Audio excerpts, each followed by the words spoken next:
Comment ça? T'es toujours pas abonné à ma chaîne YouTube? Eh bah tu vas vite rectifier le tir. Tu t'abonnes et tu actives les notifications pour rater aucune de mes prochaines vidéos.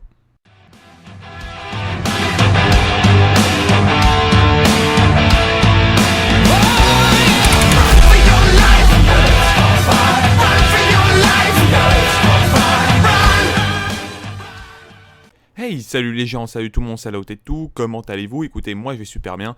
Aujourd'hui on se retrouve pour une toute nouvelle vidéo. Il s'agit d'une triple nucléaire sur Nuketown à l'ICR. Donc bombardez-moi cette putain de barre de like, mais défoncez-la, parce que faire une triple nucléaire, c'est quand même quelque chose de beau à voir. Je vous propose quand même du gros gameplay en ce moment. Et cela, en fait, récompense un peu le travail que je suis en train de faire par rapport à tout, etc. Donc n'hésitez pas à liker cette vidéo. J'essaye d'atteindre les 10K et seulement vous pouvez m'aider à le réaliser.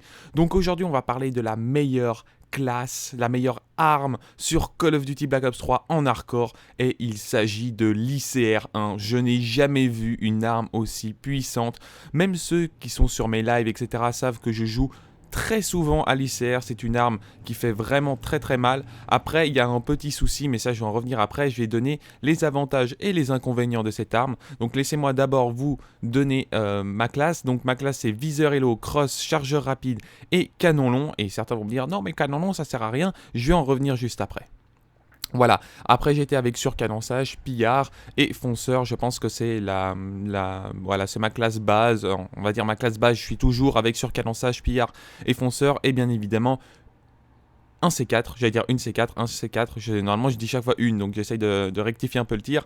Donc chaque fois un C4 qui va me permettre également de pouvoir enchaîner plus rapidement dans le spawn. Voilà, donc les avantages et les inconvénients de cette arme. Alors l'avantage c'est qu'elle est putain de précise. Elle est putain de précise, tu n'as même pas besoin de mettre une poignée sur cette arme tellement qu'elle est puissante. Elle est tellement précise cette arme que t'as pas besoin de poignée. Et j'ai l'impression que c'est la M27 de Call of Duty Black Ops 2 en mieux. Alors pourquoi je vais dire en mieux? Tout simplement parce que à la M27, c'est vrai qu'elle avait un avantage, c'était qu'elle avait une putain de cadence de tir. Elle était rapide et une cadence de tir vraiment énorme. Toutefois, le problème de la M27, c'est que de loin, tu mettais pas mal de hitmarkers. D'où le fait que je mets canon long sur l'ICR pour empêcher cela. Parce que certains vont me dire « Ouais, mais en fait, non, ça sert à rien, etc. » Eh bien, je peux vous confirmer le contraire et je vais prendre l'exemple type, la M8. La M8, dès que tu tires de loin et tu mets canon long, eh bien, tu vas plus mettre de hitmarker. Tu vas one-shot. Eh bien, c'est la même chose ici avec l'ICR. De loin, je vais mettre mes tellement rarement des hitmarkers, et surtout au corps à corps, c'est du pur one. Même si tu mets pas canon long, etc., tu mets quand même des grosses one. L'arme est tellement précise, tu peux enchaîner, tu peux faire même des balayages, etc. C'est juste une arme excellente. Ensuite, le petit défaut de l'arme, alors moi j'ai trouvé deux défauts, mais après vous pouvez compenser un, on va dire, c'est sa cadence de tir. C'est vrai qu'elle a une cadence de tir largement plus faible que la M27, puisque je m'étais amusé à comparer cette arme-là. Et ben c'est vrai que tu peux quand même régler ça en mettant un tir rapide, mais je trouve ça pas vraiment très utile au sens du terme que si tu as un très bon shoot et si tu sais jouer avec l'arme, à force de jouer avec l'arme, tu vas t'y habituer, et dès que tu as un putain de bon shoot, et ben c'est fini pour les adversaires.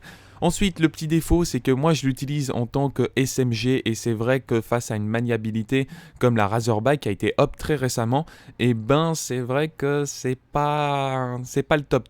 C'est vrai, moi je l'utilise comme SMG, là-dessus c'est vraiment pas le top. Il faut, on va dire, pas trop rusher comme un tablard comme moi j'ai l'habitude de le faire, mais vous pouvez très bien, on va dire, enchaîner très rapidement de loin ou de moyenne distance, c'est à peu près la même chose. Voilà les gens, c'est la fin de cette vidéo, j'espère qu'elle vous aura plu. N'hésitez pas à mettre un max de likes, de commentaires et de partage. Partagez à fond la vidéo pour montrer, ou enfin pour donner la classe à tous vos copains, etc. Enfin tous vos copains, tous vos potes, etc. Ça fait un peu court de récré tous vos copains. Enfin bref, donc n'hésitez pas à partager la vidéo à fond. Et puis moi je vous retrouve pour une prochaine vidéo. Allez, ciao ciao tout le monde.